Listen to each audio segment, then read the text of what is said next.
Proverbs chapter, you know what I'm going to do? Let's stop for a second. Proverbs chapter 31. Just quickly, we're just going to look at the first 5 verses just to get our context and up to speed a little bit. I do encourage you to read through this a few times tonight. My plans are to read through this chapter a little bit, make some observations, give you the outline that we're going to go by, and then we'll give you a handout to show you some acrostic stuff. So basically where we're going. We talked about verses 1 through 4 a little bit last week as way of introduction.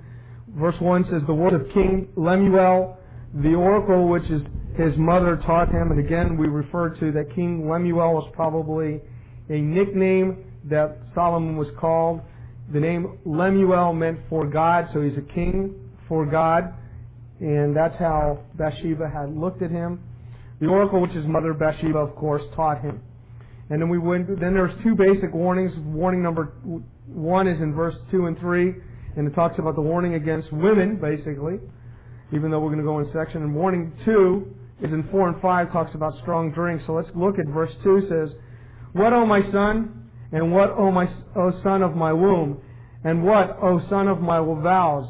Do not give your strength to women, or your ways to that which destroys kings. And we talked a little bit that the ways of a woman, talking basically, it's reference to sex. And we look back in chapter 30, and we got the context that it talks about the thing. And what the warning basically is that a woman can enslave a man via sex, and it can affect the way he leads. And this is, again, in context, it's not talking about a solid marriage relationship. It's talking about women in general. Solomon had not one wife, one man relationship. Most kings at that time, the culture at that time was a lot different than ours, and there was multiple wives. And that was part of accruing properties and defeating countries, and we're not going to get into all that. It's not right for him.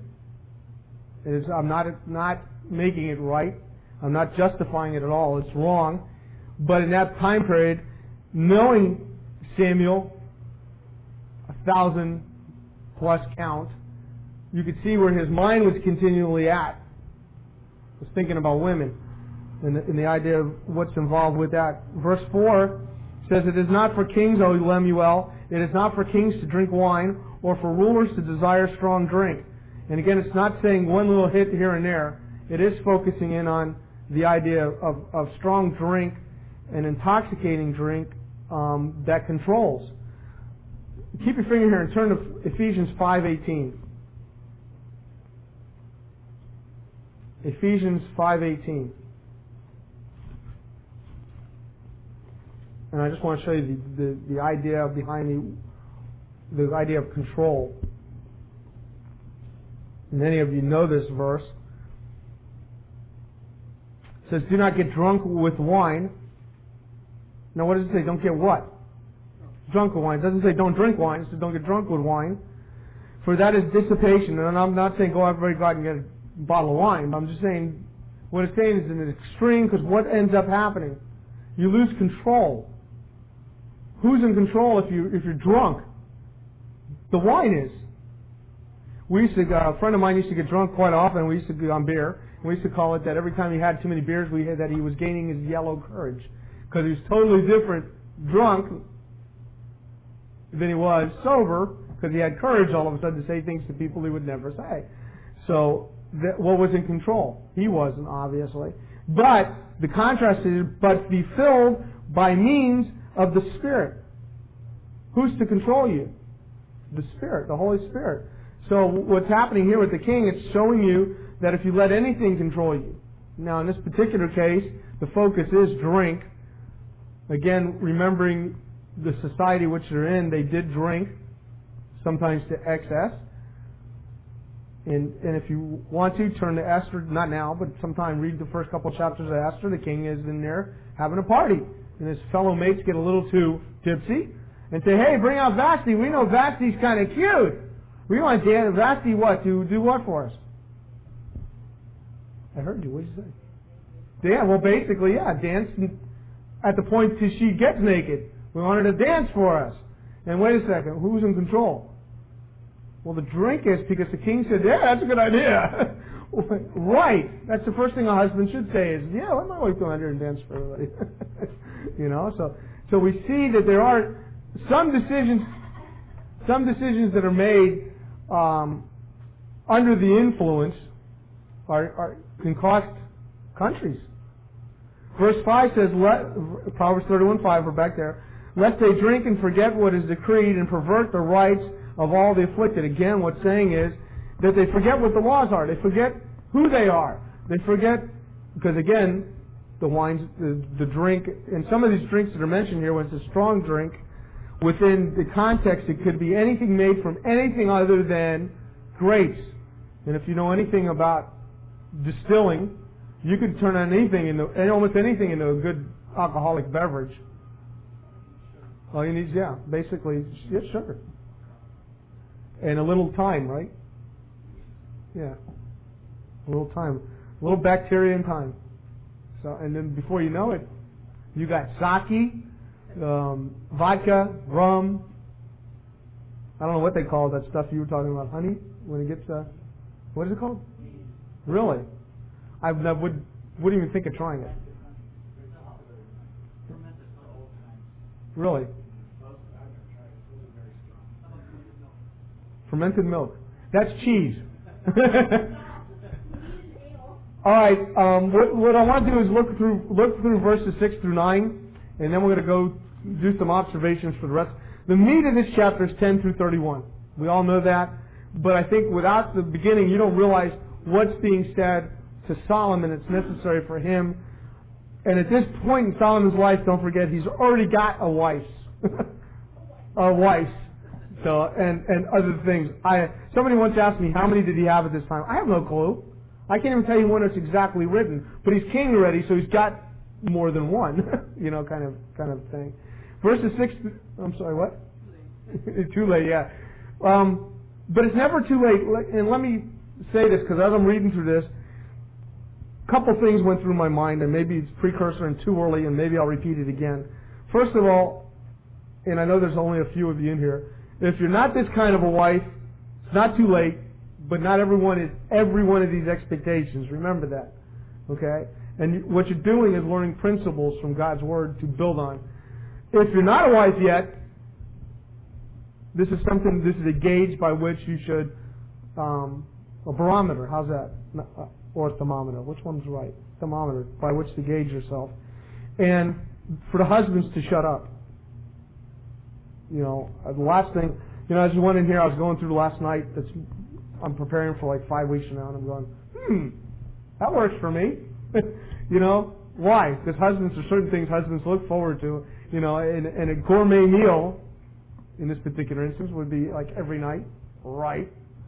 But we'll see some of these things. So it's not for the women to get depressed if they're not. It's just for them, for God to use it to change. It's not for men to belittle them. And it's for single men to check who they're going to appropriately pick as a godly wife. And these are just parameters. Somebody once asked me, do I believe this is one woman possibly could ever do all these things? Absolutely. And you'll see why. Absolutely. Quit shaking your head, because you've done it. You've done every one of these things. Yeah, you're just not doing it you're not in 21 verses every day. Anyway, and quit shaking your head, because you're usually wrong. Verses 6 through 9 is instructions that she gives a leader. And it's kind of interesting, once again, Bathsheba's given Samuel instructions on how to lead. Where did she learn that from? Did you ever think of that? David. She learned it from the king. And as far as leadership, and we could probably find really bad moments in any leadership's mind, but David was one of the best leaders that ever ruled the world. So, and if Alexander the Great could have learned not to let drink control him, Alexander the Great was probably the greatest ruler that ever lived, and at age 33 died of alcoholism. So, what did you say, Aspen? Why did he have so many problems? He didn't have so many. He had one problem that generated multiple problems. But before, huh? No, let's say it was written down. You don't get it. Well, and he had problems with Saul. Saul the spear chucker that kept throwing things at him, trying to kill him. But I mean, he wasn't ruling at that time. But when David ruled, the kingdom was probably at its largest and richest, and Solomon inherited it and only gathered in more from the tide that rolled in, and by Solomon gathering all the wise. Solomon's kingdom was the richest and the biggest. But David was the richest and biggest, best, because of who David was, not because what Solomon did was accrue it by marrying into it. So that's a little different.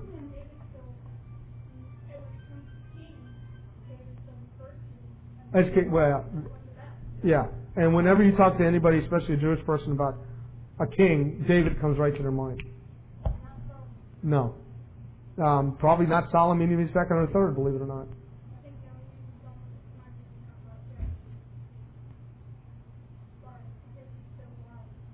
Well, I think when you talk about certain writings, Solomon comes into mind. But okay, verse 6 says, basically 6 and 7 are paired together. It says, give strong drink to him who is perishing. And it's funny because 2 seconds ago, verse 5 was talking about as far as you as a leader don't take strong drink. But you know, a good anesthesia at that time was liquor. So it says there's a time to do that. And wine to him whose life is bitter. And again, what it's looking at is the medicinal side of alcohol. Now somebody says, well, it's really good. I'm feeling bitter. Let me get drunk. Not what it's saying. Please understand something. You know, I grew up with Westerns. And when a guy got shot with a bullet, what's the first thing they gave the guy before they pulled the bullet out? They go, drink this whole bottle of whiskey, get soused, here's your knife, bite down on your knife, and the guy digs the bullet out, and the guy's going,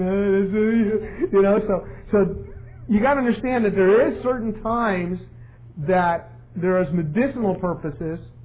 We have, many people are on different medications you were on medications for your teeth for a while, several. So our course of medicine has changed dramatically. We don't say, as Paul did to Timothy, what did he say? Take a little wine for your stomach's sake. What for? Well, wine helps with digestion. Too much wine will rip up the digestive tract, believe it or not. But just the right amount kills the bacteria in it. So it's kind of interesting. The French always have wine with their meals because they have very high carb contents in their food, so that helps with breaking down the food. So every culture, if you notice, they have different things to help. We're American. We eat all sorts of junk, so we don't have a cultural balance if you think about it. They say Americans are the fattest overall, and I think why is because we have such a diverse menu. Some people say, well, Japanese are skinny. Well, their menu is within their, rice and fish. No, but saying their menus that's it. They don't go outside the parameters. So there's not a McDonald's in every corner, just a couple. It was so funny. I was looking at the little thing for the Olympics, the layout of where the players are actually housed, and there's a picture, real big picture, McDonald's. I go, wait, everything else is small, but they got to show those huge golden arches. Who would have thought of that? What do you get? I like the Eero. It's really weird. The culture that every culture knows. McDonald's. I don't know how I got off on that. Verse 7 says, let him drink and forget his poverty and remember his trouble no more. So verse 6 and 7 says, as leaders, there's certain times we can administrate things for medicinal purposes. Don't focus. Everybody focuses on it's just drink. Well, some people, I have a friend of mine that's a pastor in Arizona. His doctor recommends him to have wine every night. He does have stomach problems. And he's become a wine connoisseur. Now, when he mentions certain wines to me, I look at him like, I grew up with Mogan David. Mad Dog 2020 went to the bums on the street. And anything else you can find, whatever. And this guy's into, this wine vintage by this farm, and this California wine, and this. And I'm going, okay, but I'm saying he's drinking it. He's drinking it for medicinal purposes.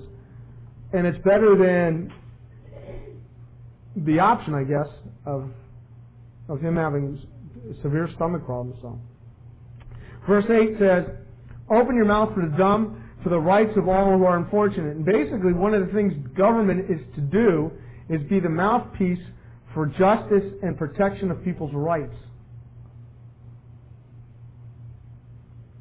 And as a good king, what was the one again? Nicole alluded to it, Solomon's known for his what? His wisdom. And the two women, remember the story? The two women were fighting over the baby. And they came to him. Now, you think about it, he's king. Why bring this judicial matter to the king? Well, they probably had gone through all the steps and nobody else could make a decent enough decision. Oh yeah, no. Don't get me wrong. The president still has a judicial function. But I'm saying, within that time period, you just didn't get an audience. Nobody could just walk up and say, I want to see the king. But their problem, as much as we look at it, to me seems kind of a little problem. Yeah. We just cut the baby in half. Yeah. But what I'm saying is, but if you notice, when it got to Solomon, he didn't go, oh. He said, buck stops here, I'll make a decision. Let's cut the baby in half. And if you think about it, it was probably very, very way off the wall. Because think of some of the things that you may have heard. I know in my family, I say things a lot of times sarcastic like that, but I'm being very serious. Boom. And he's probably said it, they go, are you real? He goes, that's serious, let's cut it. And I even envisioned Solomon pulling out his sword right there on the stick. Let's do it, put the baby up here. But he was doing it for the protection of people's rights. Somebody had a right to this baby, and he knew somebody would make a decision. Who would? Mama. Mama's going to make the decision. Don't touch the baby. Let her have it. And he knew that because he was good with what? Knowing human dynamics. One of the things I was thinking about today, again, preparing for this, in my mind, I'm sitting there thinking how many times I said things when I first started as a pastor that I wouldn't say today. Because I've learned people a little bit. I've learned to say, be quiet for a while and listen a little bit longer, not react as much. And Solomon knew people. And this took an ability to know how a mother would react if he would say, I'm going to cut that baby in two. So, yeah. Now, I'm sure he never said, let's cut the kid in half. This is to make sure that they received objective justice and their rights were protected. It's not, think of this, though, in verse 8, it's just not a handout system. Don't think of it as, they were doing welfare back then. It's not the idea there. What he's doing is protecting the rights. He's not giving handouts. So, it's kind of interesting, though, once again. Look at verse 9. Open your mouth, judge righteously, and defend the rights of the afflicted and needy. So, the things within 8 and 9, I just find it very something to think about. What is it? Food for thought. Bathsheba was telling him this stuff. I still can't. I know I just said that, but I'm just trying to get you to really understand the ramifications of a mother instructing a son on things that we would say, Mom, this is not your place. Think about that. She's calling him King Lemuel. I don't know. Again, I'm going to say this again in a different way now. He might have been king for so long. He might not have even been king yet. Because remember, King Lemuel is kind of a pet name. In other words, she's saying Lemuel means for God. So Solomon's for God. And guess what he would be when David would die? King. So he's next in line to the throne. Didn't matter. So. I get the impression that, especially being at the end of Proverbs, that probably wrote this same time wrote Ecclesiastes kind of aspect where. Well, he wrote that. Yeah, I have no problem with that. Remembrance of what his mom told him back when he was youth. Yeah, but again, what I'm saying is I don't know when it was originally told him. When he wrote it, yeah, we probably could. I have no problem saying that. Right. Well, the reason I'm saying that, and I kind of tend to agree with that, because she's giving him instructions on how to lead. If he's already leading, she would say, you should stop doing this and try this. The suggestions would be more, stop this, do this. These are more, do this, do this, do this, do this. So there's not anything that says your behavior has been wrong up to this point. So that's why I'm sort of going with that. And people say no because he's already addressed as king. But we do that a lot of times, you know. Yeah. Well, you can see many instances when you go through, if you go through 1st and 2nd Kings, 1st and 2nd Samuel, 1st and 2nd Chronicles, well, not 1st and 2nd Samuel, but you'll see a lot of times he's king and he's king, but who's king? Because one's still a seated king and one's getting ready to replace him. They're both considered king. So there are what we call overlapping dynasties. So you'll see that a lot and you'll get confused. But why? Well, because exactly what you're saying. One's a seated king, and one foot on the banana peel, the other one out the door, and the other one's coming in already. So, and then there's times where it's 2 years old. That's not a seated king, but it's still king. Everybody says, well, what decisions are you making at 2 and 3 years old? 6 even, 10. What king is here I'm 10 years old. Let me make a decision for the right, and it doesn't. So don't always think of that. There's always somebody in control. All right, what I want to do is when we get through now, 10 through 31 is probably the most over-preached sermon on Mother's Day. So I chose to do this whenever I got to it and prayed it was never on Mother's Day. Because I'm going to give you a little clue. It never refers to her as a mother. I bet you never knew that. Yeah, but it doesn't say mom. Her household, it refers to what she does within the household, but it always refers to, at the very beginning, look what it says, an excellent wife. Not an excellent mom. So I just, now, why I'm saying this is because what I want to do is I'm going to read through 10 through 31. Then we're going to make some observations on these as a conjunctive set of verses. I want some interaction here because I think it's necessary for us to start saying, what is here? You understand what I'm saying? We've been taught things for so long, we don't actually... Somebody once asked me something years ago, how'd you get that? I read it.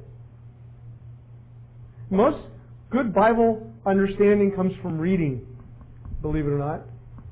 And saying to yourself while you're reading it, what's here, what's not here, what's normal the way I normally think. For instance, one of the things we normally think about is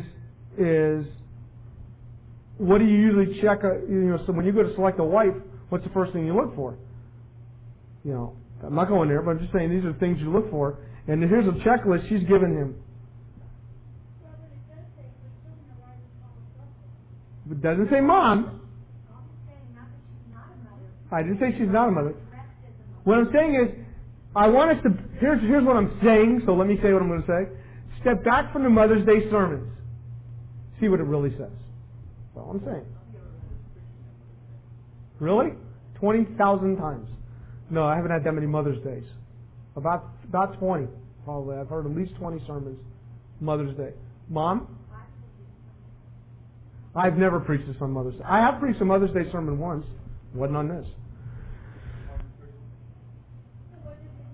Observations. Let's start in verse 10. We're just going to read, and if you want to, as we're going through here, you can jot some down to yourself, and then we'll work on it together. Verse 10 says, I'm using the New American Standard Version. As a matter of fact, that's ordered. That's kind of prayerfully I can get.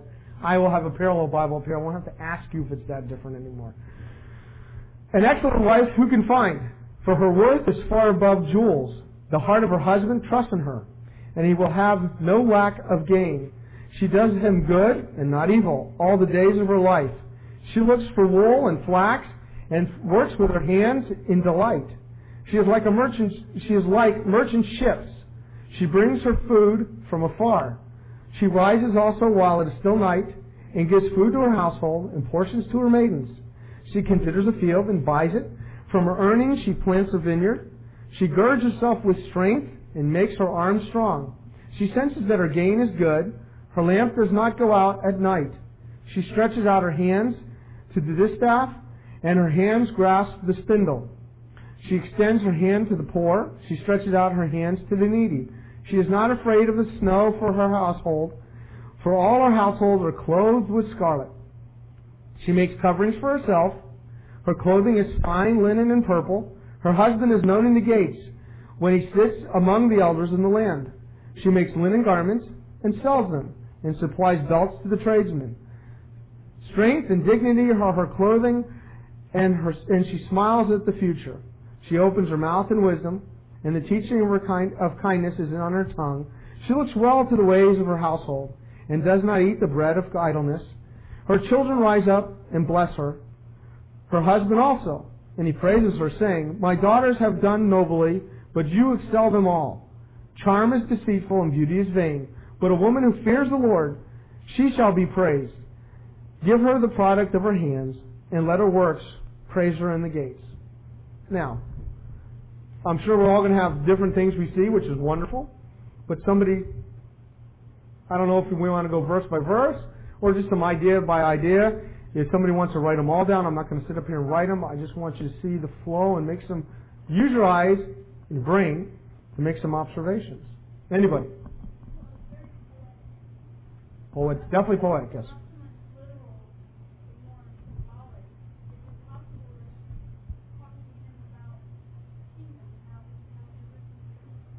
No, it's very literal. There's no allegory in here whatsoever. A large portion of it is spent showing her works and her ability to earn money. Okay. Like this one, she's optimistic. Okay. Smiles at you. That's cool. I'm just looking for basic duh. She's trustworthy, Hard worker, frugal, cares about herself and her family, and she's peaceful. tough for the poor. Okay. These are observations on what it says, but I wanted to get some observations on what's there. I've used the word hands a lot. That's good. See, that's an observation on what else is used. A lot of metaphors. Thank you. And there's a lot of what goes along with metaphors. Similes. If anybody knows what that is, right? Metaphors and similes?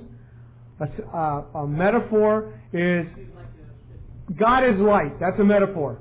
God isn't light per se, but there's a lot of attributes of God that are light-like. Okay, that's a metaphor. A simile is he eats like a pig. That uses like, or he's as big as a house. So that's also a simile. Sentences that use like and as comparatives. So, but it uses a lot of that, which makes it what? Part of Hebrew poetry. Hebrew poetry uses a lot of that. So, what else do you see? That's very good.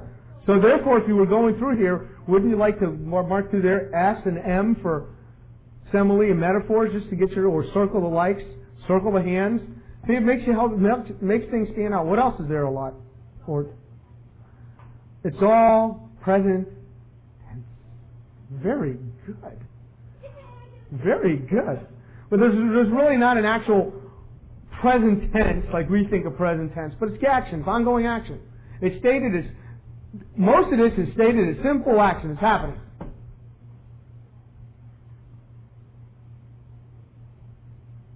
So with that in mind, make an observation off of that.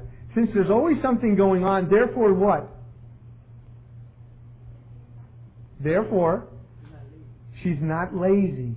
She's not idle. She doesn't sit around, well, I had nothing to do all day. I was bored, all I had was soap operas.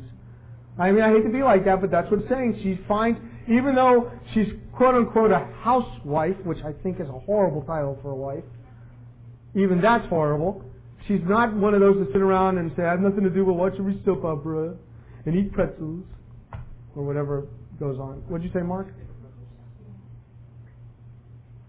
What'd you say, Mark? You said something. Okay. What else? I've got 24 observations, so I'm not doing mine. And I just barely grazed it. What? It tells all the stuff she does first, and then it tells why. Okay. I don't know if that's every instance. We'd have to check that. No, not the whole thing. The reason why it's not into the very end. Oh, okay. I see what you... Yes, okay. Very interesting, because I had that at the last. Notice what it says at the end. Actually, the end and the beginning are sort of like capstones. So if you had one of those cylinder cones, and you said, here's what this woman's like, she's an excellent wife, and what does she do? And praise it. So those are like capstones on the whole idea, if you understand what I'm trying to say. So if it's not the idea, she only became an excellent wife because she had the fear for the Lord, she became that kind of person, and inside there, that's who she is. Because of those two things. You understand what I'm trying to say? So those are encapsulating, I guess. The influence of a wife has great reflection on her husband. Man, I was going to say something even worse, but that's good. You said it very taintedly nice. Good or bad, it's Actually, somebody once walked up to me and said, "Aren't you Lizzie's wife? I mean, husband?" She goes, the lady said, "Are you Lizzie's husband?" I go, "Yeah." I mean, and the thing that came out of this whole conversation was basically, she was so loved by people, I get loved. So it's kind of nice. The flip side, if her husband wasn't a man of God, in that culture anyway, showing her, teaching her the right things, she wouldn't be that way. I don't agree with you. No? I don't agree with you. Now, does it help? Absolutely. But I see many women that are what I would call an excellent wife that are married to bums. Outright bums. Or not saved guys. Or guys that are just... There's guys that are not saved that are pretty good husbands. Okay? And their wives are just who they are because God's put it in them. You know? And then there's there's women like this in training that because they had a husband that was rash, didn't come out. Yes, I understand that. But. Along those lines, I believe that one of the main overlying features of this woman here is that she understands personal responsibility. She's not out there waiting for anything to happen to herself or blaming anybody else. I take the bull by the horn, so to speak. Well, it's funny. I agree with you. There's two observations that come in the first sentence, and nobody's even got it yet. I got one. Go ahead. She's no dummy. She's no airhead. She's no dummy. Oh, yeah, She's definitely. able to do all this merchandising. and Oh, all yeah. this stuff. Oh, yeah. She's got a good brain. Yeah.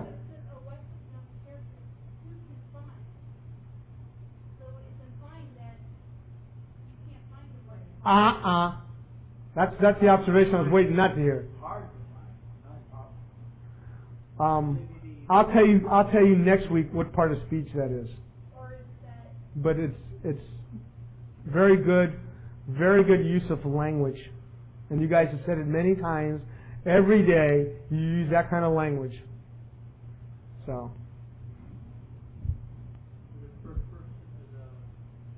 But there's two good observations here in the first verse at least. Huh?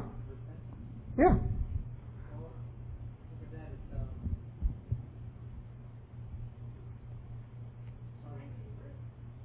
Well, I would almost say Ruth is this. What was you going to say? Okay. I don't want to go through what she's compared to, but what you're saying is, I want to know what an excellent wife is. How do I find it? You go here, not out there. If a guy says to you, in other words, in counseling or meeting people, you can say, well, I'm looking for a girlfriend. Where do I find one here?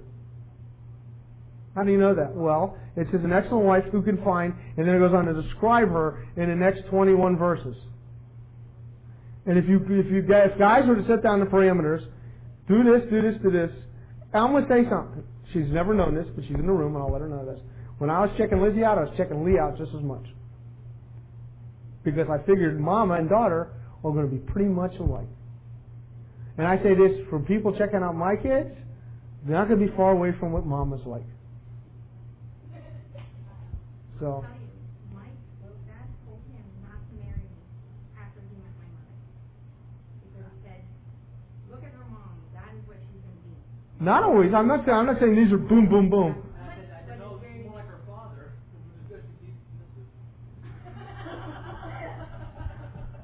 But there's certain. No, I didn't reach. I don't think. There's certain things, and all of you women in here will say, I gained this from my mom. You can say that. You know, everything else you do develop later, God willing, on your own. You do. There's different things that you do. My mother-in-law was a good cook. I expected great foods from my wife. My wife's a good cook now. But when we first got together, oh man, it was. Now my mother-in-law can't cook. Now my mother-in-law can't cook at all.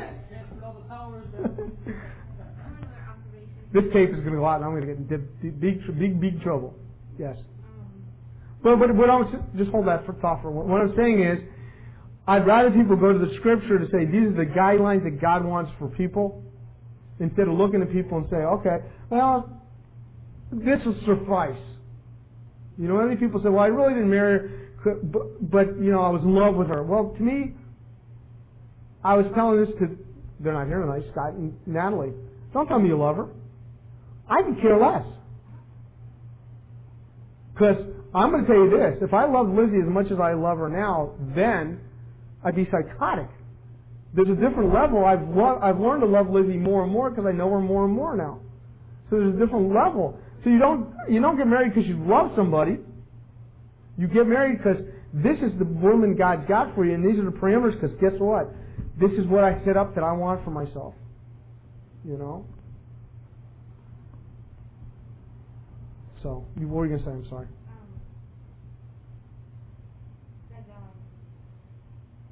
Because a woman takes care of the things that she needs to take care of, because of that, her husband can excel. Exactly. That's good. That's a good observation. Since she's doing the things necessary, her husband can do whatever. Let's say her husband is king. King can't be doing the washing and the gardening. You know, there's certain things in our life we've changed a lot. I'm carrying 2 jobs. Now Lizzie's working. The first thing we did, oh, Steph, you're next up. You know, so I mean, there's certain things that that we learn to work with each other because time is limited. Another observation, what he doesn't talk about. Good. He doesn't talk about what a hot babe she is. He doesn't talk about how wealthy she is. He doesn't talk about what a fine family she comes from. Excellent. I love that. Now, assuming he's the king, kings should marry what? All the royalties. That's what they, doesn't mean they have to. Watch some of the movies that they're out. But the idea behind this, though, and I like that, it's not talking about anything physical. You realize that? Other than their ability to do physical labor. I mean, I'm looking at some of this while I'm studying through some of this, and I say, man, I'm exhausted. She takes care of her appearance. Yeah. It doesn't necessarily say she No, I agree with you. That was great. It does say that she's clothed in fine linen and purple, which is also expensive. Well, I also say this too. I also say this. We've been watching, Shane and I have been really, I don't know what happened. Shane and I did these makeover shows where they get, the toad and make it into the princess kind of thing. And you look at it and they're showing you the first picture and the lady's like drab as drab. She hasn't done zero to her hair. She hasn't done zero to anything. She's got a lousy outlook and you're looking like, oh my, and then all of a sudden the next picture, they did a facelift, they did a nose job, they did this, they fixed her hair up, put makeup on it. Wow! But I said, I want to know what's between that. What if she would have fixed her hair up? What if she would have had a better outlook? Put some makeup on. That's why cosmetics are made, to fix up the face a little bit. Do certain things. Wouldn't she be still presentable? Good. Some of these people, one of the first things, this sounds strange, but I look at people's teeth when I first met people. And if you look at some of these people's teeth, go to a dentist. Go to a dentist. Okay. Not you. I've been, stop. No, but I'm saying some people just got to go to a dentist. Invest some, and all of a sudden you have a different presentation because now you're what? You're smiling a lot. You feel better about who you are. And notice how she does, when she does go out in public, one of the things that we'll talk about is she looks very presentable. Now, I don't know, again, yes, there's an idea of well-to-do with the linens and the purple. It's regal, it's all that stuff, but we don't know if she had it because of who she was or she earned it. I get a really big sense when we get that she earned it. But did she also not deserve it? See? Building on what Mark Yeah. said initially about telling you why at the end, I think that the main thrust of that she fears the Lord, I think that is the reason she is able to do everything within the context of sense of fearing. It's that someone who truly fears the Lord and loves the Lord will do this. It's not like, somebody, you're not going to find somebody who is trusting the Lord and fears the Lord who is lazy or idle. Oh, agreed, yeah. And they will be hard workers, and they will take care of their family, and they will be a prize to their husband. So what does that say? By someone fearing the Lord, what are you saying about their spirituality? That their spirituality is strong. That they have from that. They're saved, but what does it say? They're just saved and, hey, they're very much grown. Yeah. Because you don't fear the Lord the second you're saved. Think about it. Just like you don't love the Lord. Fear of the Lord grows as you get to know who God is and you say, oh man, I'm in awe. I'm also fearful to come before a holy and righteous God and have to make an account for some of the stupid things I've done. So. Yeah. She's a great merchant. She doesn't neglect her household and her husband. She's able to balance multiple things. Now, here's what I'm going to look at. Lee looked at me, and I'm going to say this off the top right here. Nobody can do all these things. I'm going to say, I don't think anybody can do all these things, but there's a balance here. Can you balance your home, if you have to work, your social life. Look at how many people are involved in this chapter. Is it just the husband? It says children. How many children? I have no clue. So it does mean more than one.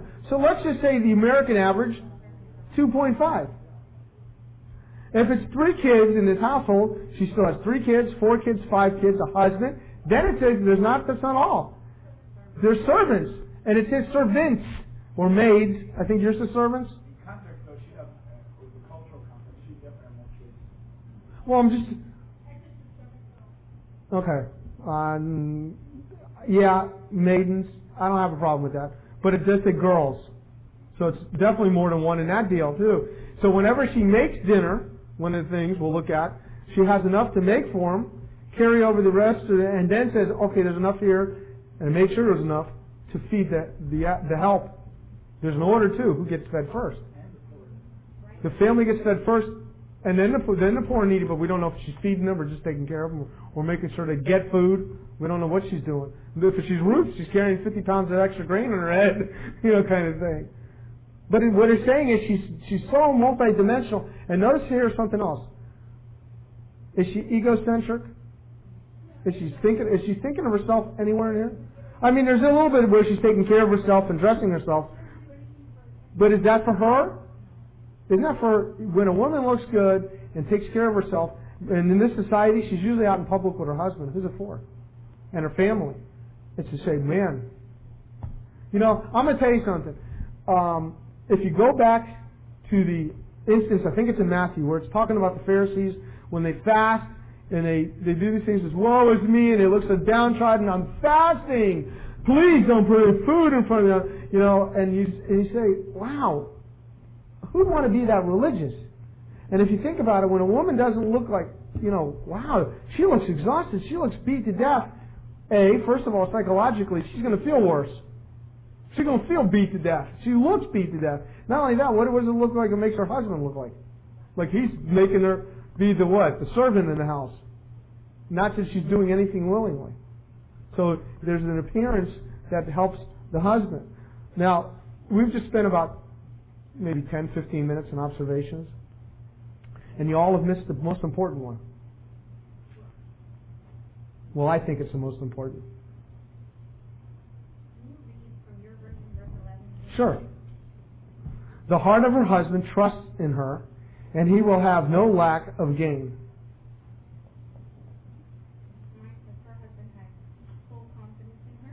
Probably better.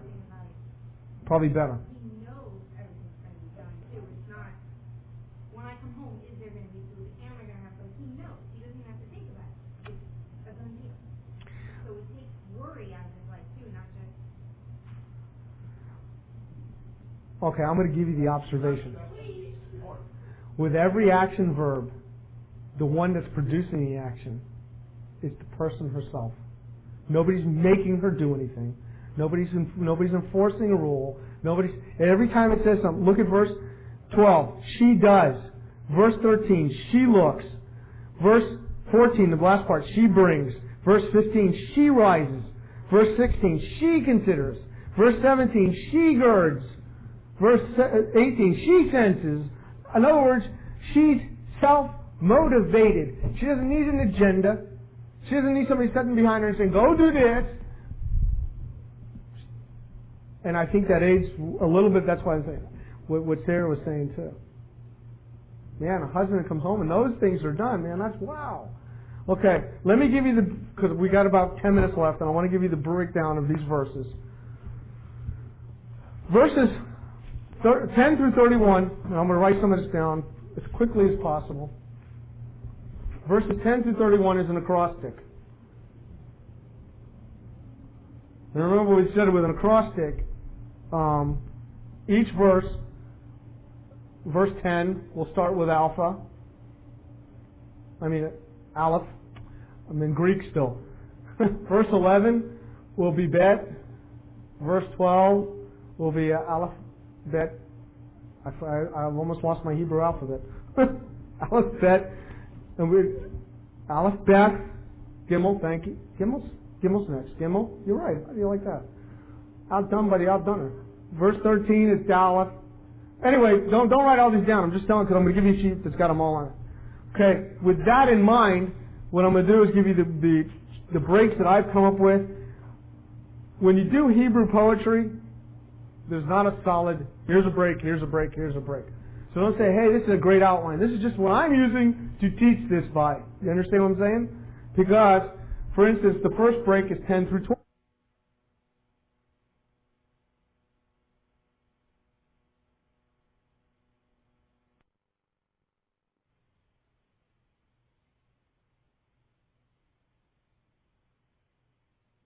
Introductory